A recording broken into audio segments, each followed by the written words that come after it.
બ્રહ્મવૈવર્ત પુરાણની કથાને આગળ વધારીએ. ભાગ 77. શ્રી કૃષ્ણ ઉદ્ધવને ગોકુળ મોકલવા. ઉદ્ધવનો ગોકુળમાં સત્કાર તથા તેમનું વૃંદાવન વગેરે બધા વનોની શોભા જોતા રહી રાધિકાની પાસે પહોંચવું અને રાધા સ્તોત્ર દ્વારા તેમનું સ્તવન કરવું. શ્રી ભગવાને કહ્યું કે તાત કર્મફળ ભોગ પ્રમાણે સંયોગ અને વિયોગ થાય છે અને તેના કારણે ક્ષણ માત્રમાં દર્શન પણ થઈ જાય છે. વાસ્તવમાં તે કર્મફળને કોણ મિટાવી શકે છે? પિતાજી, ઉદ્ધવ તમને ગમન આગમનનું પ્રયોજન બતાવશે. હું તેમને તરત જ મોકલું છું. ત્યાર પછી તમને પણ બધું સમજાઈ જશે. તેઓ ગોકુળમાં જઈને યશોદા, રોહિણી, ગોપીઓ અને ગોપ બાળકોને તે પ્રાણપ્રિય રાધાને સમજાવશે. કૃષ્ણ આમ કહી રહ્યા હતા કે ત્યાં વાસુદેવ, દેવકી, બલદેવ, ઉદ્ધવ તથા અક્રૂર આવી પહોંચ્યા. વસુદેવે કહ્યું કે નંદજી, તમે તો બળવાન, જ્ઞાની, મારા હિતૈષી અને સખા છો.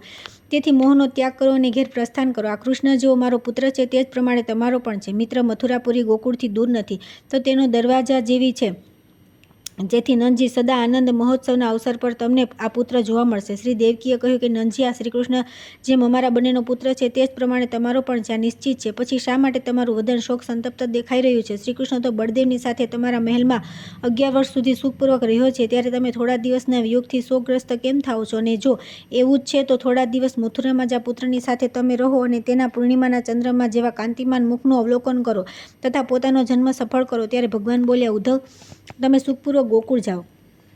ભદ્ર તમારું કલ્યાણ થશે. તમે હર્ષપૂર્વક ગોકુળમાં જઈને મારા દ્વારા આપેલા શોકનાશન આધ્યાત્મ જ્ઞાનથી માતા યશોદા, રોહિણી, ગ્વાલબાલ સમૂહ, મારી રાધિકા અને ગોપિકાઓને સાંત્વના આપો. શોકના કારણે નંદજી મારી માતાની આજ્ઞાથી હવે અહીં રહે.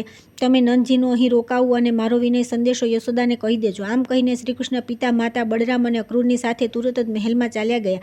નારદ ઉદ્ધવ મથુરામાં રાત્રિ પસાર કરી પ્રાતઃકાળે શીઘ્ર રમણીય વૃંદાવન નામક વનમાં જવા પ્રસ્થાન કર્યું. ભગવાન નારાયણ કહે છે કે નારદ, શ્રીકૃષ્ણની પ્રેરણાથી ઉદ્ધવ હર્ષપૂર્વક ગણેશને પ્રણામ કરી નારાયણ, શંભુ, દુર્ગા, લક્ષ્મી અને સરસ્વતીનું સ્મરણ કરતા રહીને મનમાં જ ગંગા અને તે દિશાના સ્વામી મહેશ્વરનું ધ્યાન કરી મંગલસૂચક સૂચનોને જોતા રહીને આગળ વધ્યા. તેમને માર્ગમાં દુંદુભી અને ઘંટનાદના શબ્દ, શંખધ્વનિ, હરિનામ સંકીર્તન અને મંગળધ્વનિ સંભળાયો. આ પ્રમાણે તેઓ માર્ગમાં પતિ, પુત્રવતી, સાધ્વી, નારી, પ્રજ્વલી, દીપ, માળા, દર્પણ, જળથી પરિપૂર્ણ ઘડો, દહીં, ધાણી, ફળ, દુર્વાકર, સફેદ ધાન, ચાંદી, સોનું, મધ, બ્રાહ્મણોનો સમૂહ, કૃષ્ણસાર, મૃગ, સાંડ, ઘી, ગજરાજ, નરેશ્વર, શ્વેત રંગોનો ઘોડો, પતાકા, નોળિયું, નીલકંઠ, શ્વેત પુષ્પ અને ચંદન વગેરે કલ્યાણમય વસ્તુઓને જોતા રહીને વૃંદાવનમાં જઈ પહોંચ્યા. ત્યાં તેમને સામે જ ભાંડીર નામક વટવૃક્ષ દેખાયું, જેનો રંગ લાલ હતો તથા જે અવિનાશી, કોમલ, પુણ્યદાતા અને અભિષ્ટ તીર્થ છે. ત્યાર પછી લાલ રંગના ઘરેણાથી સજ્જ સુંદર વેશધારી બાળકોને જોયા. તે બાળકૃષ્ણનું નામ લઈ લઈને શોકવશ રડી રહ્યા હતા. તેમને આશ્વાસન આપીને ઉદ્ધવ આનંદપૂર્વક નગરમાં પ્રવેશ કરીને થોડે દૂર આગળ ગયા. ત્યારે તેમને તે નંદભવન દેખાયું, જે વિશ્વકર્માએ બનાવ્યું હતું. તેનું નિર્માણ મણિરત્નોથી થયું હતું. તેમાં મોતી, માણેક્ય અને હીરા જડેલા હતા. તે અમૂલ્ય રત્નોથી બનેલા મનોરમ કળશોથી સુશોભિત હતું. નાના પ્રકારનું ચિત્રકામ દરવાજાની શોભા વધારતું હતું. તેને જોઈને ઉદ્ધવે હર્ષપૂર્વક તેની અંદર પ્રવેશ કર્યો અને તેના આંગણામાં જઈને તુરત રથ પરથી ઉતરીને જમીન પર ઊભા રહી ગયા. તેમને જોઈને યશોદા અને રોહિણીએ તુરત જ તેમના કુશળ સમાચાર પૂછ્યા અને આનંદમગ્ન થઈને તેમને આસન, જળ, ગાય અને મધુપર્ક નિવેદિત કર્યું. ત્યાર પછી તેઓ પૂછવા લાગ્યા કે ઉદ્ધવ, નંદજી ક્યાં છે તથા બળરામ અને શ્રીકૃષ્ણ ક્યાં છે, એ બધું કહો. ત્યારે ઉદ્ધવે ક્રમશઃ કહેવાનો આરંભ કર્યો. યશોદે, સાંભળ, તે બધા સકુશળ છે. નંદજી આનંદપૂર્વક છે. તેઓ શ્રીકૃષ્ણ અને બળરામની સાથે થોડા દિવસ પછી આવશે, કેમ કે ત્યાં શ્રીકૃષ્ણના ઉપનયન સંસ્કાર સુધી રોકાશે. હું તમારા બધાના કુશળ સમાચાર જાણીને મથુરા પાછો જઈશ. આ મંગલ સમાચારને સાંભળીને યશોદા, રોહિણી આનંદ વિભોર થઈ ગયા. તેમણે બ્રાહ્મણને બોલાવી રત્ન, સુવર્ણ અને ઉત્તમ વસ્ત્ર આપ્યા. પછી નાના પ્રકારના માંગલિક વાજિંત્રો વગડાવ્યા, મંગલ કાર્ય કરાવ્યું, બ્રાહ્મણોને જમાડ્યા અને વેદપાઠ કરાવ્યા. પછી પરમ આનંદપૂર્વક નાના પ્રકારના ઉપહાર, નૈવેદ્ય, પુષ્પ, ધૂપ, દીપ, ચંદન, વસ્ત્ર, તાંબુલ, મધ, ગાયનું દૂધ, દહીં, ઘી વગેરે સામગ્રીથી બ્રાહ્મણો દ્વારા સર્વવ્યાપી ભગવાન શંકરનું પૂજન કર્યું. અને ત્યાર પછી ષોડોપચારની સામગ્રીઓ અનેક પ્રકારના બલિથી વૃંદાવનની અધિષ્ઠાત્રી દેવીની પૂજા કરી અને શ્રીકૃષ્ણના કલ્યાણ માટે તુરત જ બ્રાહ્મણોને 100 ગાયો અને 100 સોનામરો દક્ષિણામાં આપી. પછી વારંવાર ઉદ્ધવનો સેવા સત્કાર કર્યો. ત્યાર પછી ઉદ્ધવ યશોદા, રોહિણી, ગ્વાલબાલ, વૃદ્ધો અને બધી ગોપીઓને સારી રીતે આશ્વાસન આપી રાસમંડળ જોવા માટે ગયા. ત્યાં તેમણે રમણીય રાસમંડળ જોયું, જે ચંદ્રમણ જેવું ગોળાકાર અને સેંકડો કેળના થાંભલાઓથી સુશોભિત હતું. ત્યાર પછી રાસમંડળની શોભા અસંખ્ય ગોપી તથા શ્રીકૃષ્ણ જ આવી ગયા એવા અનુમાનથી અસંખ્ય ગોપોને પ્રતીક્ષા કરતા જોયા. પછી યમુનાની પ્રદક્ષિણા કરીને ઉદ્ધવે ચંદન, ચંપક, જુહીનું ફૂલ, કેતકી, માધવ, મેલસરી, અશોક, કંચન, કર્ણિકા વગેરે વનોની પ્રદક્ષિણા કરી. પછી આનંદપૂર્વક મન વડે નાગેશ્વર, લવંગ, શાલ, તાલ, હિંતાલ, પણસ, રસાલ, મંદાર વગેરે વનોને જોઈને રમણીય કુંજવનના દર્શન કરીને અત્યંત મધુર રમણીય મધુકાંડમાં પ્રવેશ કર્યો. પુનઃ બદ્રિકા વનમાં ગયા પછી કાલ્દલી વનમાં જઈને અત્યંત નિશ્ચળ સ્થાનમાં રાધાજીના આશ્રમના દર્શન કર્યા. ત્યાંની દિવ્ય વિલક્ષણ શોભાને જોયા પછી તેઓ છેલ્લા દ્વાર પર પહોંચ્યા. સખીઓએ તેમનું સ્વાગત કરી તેમને રાધાની પાસે પહોંચાડી દીધા. ઉદ્ધવે આશ્ચર્યચકિત કરી દેનાર રાધાને જોયા. તેઓ ચંદ્રકળા જેવા સુંદર હતા. તેમના નેત્ર પૂર્ણપણે વિકસિત હતા. તેઓ આભૂષણોનો ત્યાગ કરી દીધો હતો. માત્ર કાનોમાં સોનાના કુંડળ પ્રકાશિત થઈ રહ્યા હતા. અત્યંત વિરહના કારણે તેમનું મુખ લાલ થઈ ગયું હતું. તેઓ શોકથી મૂર્છિત થઈને જમીન પર પડ્યા પડ્યા રડી રહ્યા હતા. તેમની ચેષ્ટાઓ શાંત હતી. તેમણે આહારનો ત્યાગ કરી દીધો હતો. તેમના હોઠ અને કંઠ સુકાઈ ગયા હતા. માત્ર થોડો શ્વાસ ચાલી રહ્યો હતો. તેમને આવી સ્થિતિમાં જોઈને ઉદ્ધવના સર્વાંગમાં રોમાંચ થઈ આવ્યો. તેઓએ ભક્તિપૂર્વક મસ્તક ઝુકાવીને તેમને વારંવાર પ્રણામ કર્યા. ઉદ્ધવે કહ્યું કે શ્રી રાધાના તે ચરણ કમળોની વંદના કરું છું જે બ્રહ્મા વગેરે દેવતાઓ દ્વારા વંદિત છે તથા જેમના યશ કીર્તનથી ત્રણેય લોક પવિત્ર થઈ જાય છે. ગોકુળમાં વાસ કરનાર રાધિકાને વારંવાર નમસ્કાર નમસ્કાર. તુલસીવન તથા વૃંદાવનમાં વસનારા રાધિકાને નમસ્કાર છે. શતશૃંગ પર નિવાસ કરનારા ચંદ્રાવતીને નમસ્કાર નમસ્કાર. રાસમંડળની વાસીની રાસેશ્વરીને નમસ્કાર. વિરજાના તટ પર વાસ કરનારા વૃંદાને નમસ્કાર નમસ્કાર. વૃંદાવન વિલાસીની કૃષ્ણાને નમસ્કાર નમસ્કાર. કૃષ્ણપ્રિયાને નમસ્કાર. વૈકુંઠવાસિનીને નમસ્કાર. મહાલક્ષ્મીને પુનઃ પુનઃ નમસ્કાર. વિદ્યાની અધિષ્ઠાત્રી દેવી સરસ્વતીને નમસ્કાર નમસ્કાર. સંપૂર્ણ ઐશ્વર્યોની અધિદેવી કમલાને નમસ્કાર નમસ્કાર. પદ્મનાભના પ્રિયતમા પદ્માને વારંવાર પ્રણામ છે. જે મહાવિષ્ણુના માતા અને પરાધ્યા છે તેમને વારંવાર નમસ્કાર. સિંધુ સુતાને નમસ્કાર. મર્ત્યલક્ષ્મીને નમસ્કાર નમસ્કાર. નારાયણના પ્રિયા નારાયણીને વારંવાર નમસ્કાર. વિષ્ણુમાયાને મારા નમસ્કાર પ્રાપ્ત થાવ. વૈષ્ણવીને નમસ્કાર નમસ્કાર. મહામાયા સ્વરૂપા સંપદાને પુનઃ પુનઃ નમસ્કાર. કલ્યાણ રૂપિણીને નમસ્કાર. શુભાને વારંવાર નમસ્કાર. ચારે વેદોની માતા અને સાવિત્રીને પુનઃ પુનઃ નમસ્કાર. દુર્ગવિનાશિની દુર્ગાદેવીને વારંવાર નમસ્કાર. પહેલા સતયુગમાં જે સંપૂર્ણ દેવતાઓના તેજમાં અધિષ્ઠિત હતા તે દેવીને તથા પ્રકૃતિને નમસ્કાર નમસ્કાર. ત્રિપુરહારિણીને નમસ્કાર. ત્રિપુરાને પુનઃ પુનઃ નમસ્કાર. સુંદરીઓમાં પરમ સુંદરી નિર્ગુણાને નમસ્કાર નમસ્કાર. નિંદ્રા સ્વરૂપાને નમસ્કાર અને નિર્ગુણાને વારંવાર નમસ્કાર. દક્ષસૂતાને નમસ્કાર અને સત્યાને પુનઃ પુનઃ નમસ્કાર. શૈલસૂતાને નમસ્કાર અને પાર્વતીને વારંવાર નમસ્કાર. તપસ્વીનીને નમસ્કાર નમસ્કાર અને ઉમાને વારંવાર નમસ્કાર. નિરાહાર સ્વરૂપા અર્પણાને પુનઃ પુનઃ નમસ્કાર. ગૌરી લોકમાં વિલાસ કરનારી ગૌરીને વારંવાર નમસ્કાર. કૈલાસવાસિનીને નમસ્કાર અને માહેશ્વરીને નમસ્કાર નમસ્કાર. નિંદ્રા દયા અને શ્રદ્ધાને વારંવાર નમસ્કાર નમસ્કાર. ધૃતિ ક્ષમા અને લજ્જાને વારંવાર નમસ્કાર. તૃષ્ણા સ્વરૂપા અને સ્થિતિ કરતીને નમસ્કાર નમસ્કાર. સહારૂપિણીને નમસ્કાર અને મહાબારીને પુનઃ પુનઃ નમસ્કાર. ભાયા અભયા અને મુક્તિદાતાને નમસ્કાર નમસ્કાર. સ્વધા સ્વાહા શાંતિ અને કાંતિને વારંવાર નમસ્કાર. તુષ્ટિ પુષ્ટિ અને દયાને પુનઃ પુનઃ નમસ્કાર. નિંદ્રા સ્વરૂપાને નમસ્કાર નમસ્કાર. શ્રદ્ધાને વારંવાર નમસ્કાર. શ્રુતિ પીપાસા સ્વરૂપા અને લજ્જાને વારંવાર નમસ્કાર. ધૃતિ ચેતના અને ક્ષમાને વારંવાર નમસ્કાર. જે સર્વના માતા અને સર્વશક્તિ સ્વરૂપા છે તેમને નમસ્કાર નમસ્કાર. અગ્નિમાં દાહિકા શક્તિના રૂપમાં વિદ્યમાન રહેવાવાળી દેવી અને ભદ્રાને પુનઃ પુનઃ નમસ્કાર. જે પૂર્ણિમાના ચંદ્રમા અને શરતકાલીન કમલમાં શોભારૂપે સ્થિત છે તે શોભાને નમસ્કાર નમસ્કાર. દેવી જેમ દૂધ અને તેની ધવલતામાં ગંધ અને ભૂમિમાં જલ અને શીતળતા શબ્દ અને આકાશમાં તથા સૂર્ય અને પ્રકાશમાં કદી ભેદ નથી તે જ પ્રમાણે લોક વેદ અને પુરાણમાં ક્યાંય પણ રાધા અને માધવમાં ભેદ નથી. તેથી હે કલ્યાણી સ્વસ્થ થાઓ. સતી મને ઉત્તર આપો. આમ કહીને ઉદ્ધવ ત્યાં તેમના ચરણોમાં પુનઃ પુનઃ પ્રણામ કરવા લાગ્યા.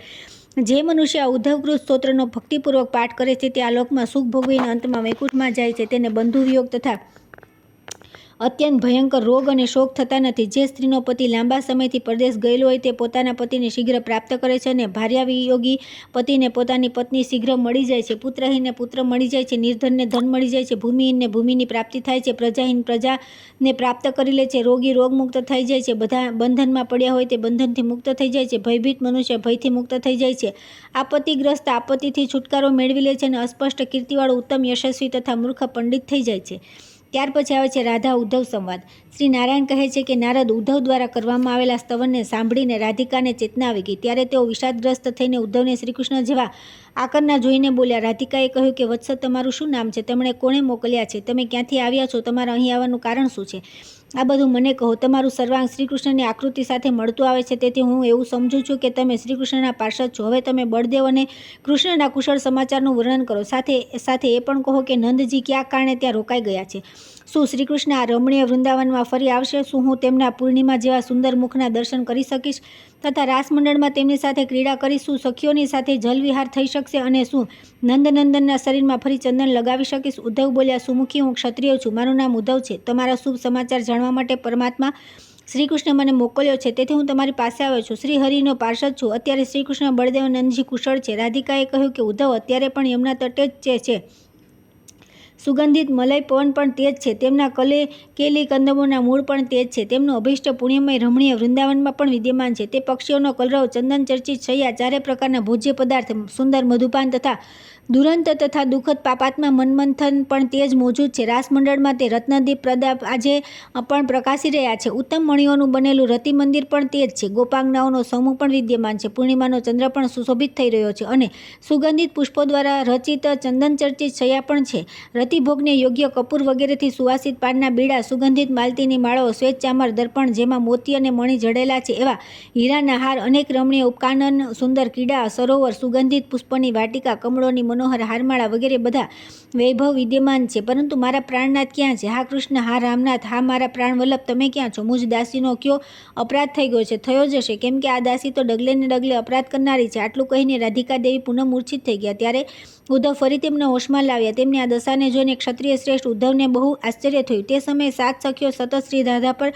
ચામર ઢોળી રહી હતી અને અસંખ્ય ગોપીઓ વિવિધ રીતે તેમની સેવામાં વ્યસ્ત હતી. તેમની આ વિનયપૂર્વક આ અવસ્થા જોઈને ઉદ્ધવ ડરી ગયા હોય એ રીતે પુનઃ વિનયપૂર્વક કર્ણપ્રિય અમૃત સમાન પરમપ્રિય વચન બોલ્યા. ઉદ્ધવે કહ્યું કે દેવી, હું સમજી ગયો. તમે દેવાંગનાઓના અધીશ્વરી, પરમ કોમળ, સિદ્ધિ યોગિની, સર્વશક્તિ સ્વરૂપા, મૂળ પ્રકૃતિ ઈશ્વરી અને ગોલોકની સુંદરી છો. શ્રીદામાના શાપથી તમે ભૂતળ પર અવતીર્ણ થયા છો. દેવી, તમે કૃષ્ણના પ્રાણપ્રિયા તથા તેમના વક્ષસ્થળ પર નિવાસ કરનારા છો. દેવી, હું હૃદયને કોમળ કરનારી અભિષ્ટ શુભ વાર્તાનું વર્ણન કરું છું. તમે તેને સખીઓ સાથે સુસ્થિર ચિત્તે શ્રવણ કરો. કે વાર્તા દુઃખરૂપી દાવાગ્નિમાં બળી રહેનારને માટે અમૃતની વર્ષા સમાન તથા વિરહ વ્યાધિ ગ્રસ્તના માટે ઉત્તમ રસાયણ સમાન છે. નંદજી સદા પ્રસન્ન છે. તેમને વસુદેવજીએ રોકી લીધા છે, તેથી તેઓ ત્યાં આનંદપૂર્વક શ્રીકૃષ્ણના ઉપનયન સંસ્કાર સુધી રોકાશે. તે મંગલ કાર્યના સાંગોપાંગ સંપન્ન થઈ ગયા બાદ પરમાનંદ સ્વરૂપ નંદજી બળરામ અને શ્રીકૃષ્ણ સાથે લઈને હર્ષપૂર્વક ગોકુળ પાછા આવશે. તે સમયે શ્રીકૃષ્ણ આવીને પ્રસન્નતા સાથે પુનઃ માતાને પ્રણામ કરશે અને રાત્રે હર્ષપૂર્વક આ પુણ્યમય વૃંદાવનમાં પધારશે. સતી રાધિકે, તમે થોડા જ સમયમાં કૃષ્ણના કમળમુખના દર્શન કરશો.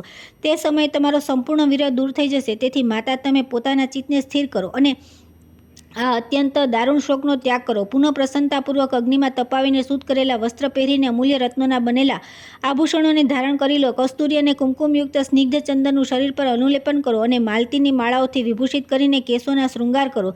કલ્યાણી આ પ્રમાણે સુંદર વેશ બનાવીને ગાલ પર પત્રભંગી સુંદરતા વધારનારી વિચિત્ર પત્રાવલી કરી લો. માંગમાં કસ્તુરી ચંદન યુક્ત સિંદૂર ભરી લો અને બિંદી લગાવી લો. ચરણોમાં મહેંદી લગાવીને તે મહાવરથી રંગી લો. સતી શોકની સાથે સાથે આ કીચડયુક્ત કમલ પુષ્પોની સૈયા ત્યાગી દો અને ઉઠો.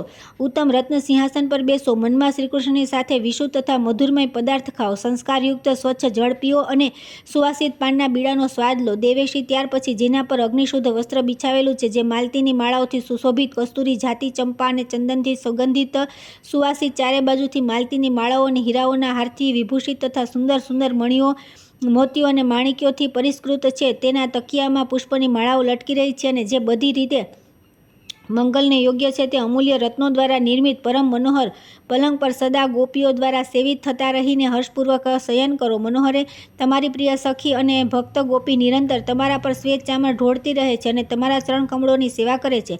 મુને આટલું કહીને તથા બ્રહ્માદિ દેવતાઓ દ્વારા વંદિત તેમના ચરણ કમળોને પ્રણામ કરી ઉદ્ધવ ચૂપ થઈ ગયા. ઉદ્ધવના મધુર વચનોને સાંભળીને જ સતી રાધિકાના મુખ પર પ્રસન્નતા છવાઈ ગઈ. તેમણે ઉદ્ધવને અમૂલ્ય દિવ્ય વસ્ત્રાભૂષણ, રત્નહાર, ભોજન, જળ, તાંબુલ વગેરે આપીને આશીર્વાદ આપ્યા. પછી કૃષ્ણ વર્ણિત જ્ઞાનનો ઉપદેશ કર્યો તથા લક્ષ્મી, વિદ્યા, કીર્તિ, સિદ્ધિની સાથે શ્રીહરિના દાસ્ય, શ્રીહરિના ચરણોમાં અચળ ભક્તિ અને શ્રેષ્ઠતમ પાર્ષદ પદની પ્રાપ્તિનું વરદાન આપ્યું. આ પ્રમાણે ઉદ્ધવને વર પ્રસાદ પ્રદાન કરી રાધિકાજી ઉઠીને અગ્નિશુદ્ધ સાડી અને ચોળી પહેરી લીધા તથા અમૂલ્ય રત્નોના આભૂષણ, હીરાના હાર, મનોહર રત્નમાળા, સિંદૂર, કાજળ, પુષ્પમાળા અને સુસ્નિગ્ધ ચંદનથી શરીરના શૃંગાર કર્યા. તે સમયે તેમના શરીર નો રંગ તપાવેલો સુવર્ણ જેવો હતો અને તે જ સેંકડો ચંદ્રમા જેવું હતું. અસંખ્ય ગોપીઓ તેમની આજુબાજુમાં હતી. ત્યાર પછી તેઓ હર્ષપૂર્વક રત્ન સિંહાસન પર વિરાજમાન હર્ષમગ્ન ઉદ્ધવની પૂજા કરીને બોલ્યા. રાધિકાજીએ કહ્યું કે ઉદ્ધવ, કપટ છોડીને સાચે સાચું કહો, શું ખરેખર શ્રીહરિ આવશે? તમે ભય છોડીને ખરેખર સાચું કહેજો અને આ સભામાં સત્ય જ બોલજો. 100 કૂવાથી એક વાવડી શ્રેષ્ઠ છે, 100 વાવડીથી એક યજ્ઞ શ્રેષ્ઠ છે, 100 યજ્ઞોથી એક પુત્ર શ્રેષ્ઠ અને 100 પુત્રોથી વધીને સત્ય શ્રેષ્ઠ છે. સત્યથી શ્રેષ્ઠ બીજો કોઈ ધર્મ નથી અને જૂઠથી વધીને બીજું કોઈ પાપ નથી. ઉદ્ધવે કહ્યું કે સુંદરી, ખરેખર શ્રીહરિ આવશે અને તમે તેમના દર્શન કરશો. આ પણ સત્ય છે. તે સમયે શ્રીહરિના ચંદ્રમુખનું અવલોકન કરીને તમારો સંતાપ અવશ્ય દૂર થઈ જશે. મહાભાગે તમારો વિરહ તાપ તો મારા દર્શનથી જ નષ્ટ થઈ ગયો. હવે તમે દુસ્તર ચિંતાને છોડો અને નાના પ્રકારના ભોગજનિત સુખનો ઉપભોગ કરો. હું મથુરા જઈને શ્રીહરિને સમજાવી મનાવીને અહીં મોકલીશ. તેઓ અન્ય બધા કાર્ય પૂરા કરશે. માતા, હવે મને વિદાય આપો. શ્રીહરિની પાસે જઈશ અને આ સંપૂર્ણ વૃત્તાંત યથોચિત રૂપે તેમને કહીશ. ત્યારે રાધિકાજી બોલ્યા, વત્સ, જ્યારે તમે પરમ મનોહર મથુરાપુરીમાં જઈ રહ્યા છો તો થોડા સમય વધારે રોકાવ અને શાંતિથી મારી પાસે બેસો. જરા મારી થોડી દુઃખની વાત તો સાંભળતા જાઓ. બેટા, વિરહતાપથી વ્યાકુળ થઈને મને ભૂલી ન જતા. તમે મારા પ્રિયતમને અવશ્ય મોકલશો, તેથી હું તમને કંઈ કહી રહી છું. અન્યથા સ્ત્રીઓના મનની વાતો ક્યાં વિદ્વાન જાણે છે? વિદ્વાન તો શાસ્ત્ર અનુસાર કંઈક નિરૂપણ કરી શકે છે, ત્યારે વેદ પણ તેનું વર્ણન કરવામાં સમર્થ નથી. ત્યારે શાસ્ત્ર બિચારા શું કરી શકે? પરંતુ પુત્ર, તમે જઈને કૃષ્ણને મારી વાત કહેશો. હું તમને બધું જ બતલાવી રહી છું. ઉદ્ધવ, મને ઘર અને વનમાં કોઈ ભેદ દેખાતો નથી. મારા માટે જેવા પશુ વગેરે છે તેવા જ મનુષ્ય પણ છે. શું જળ છે અને શું સ્થળ છે, હું એ પણ સમજી શકતી નથી. મને રાત દિવસનું જ્ઞાન રહેતું નથી અને હું મને પોતાને કે સૂર્યચંદ્રમાને ઉદયને જાણી શકું. આ સમયે શ્રીહરિના સમાચાર મળવાથી ક્ષણવાર માટે મને હોશ આવી ગયો છે.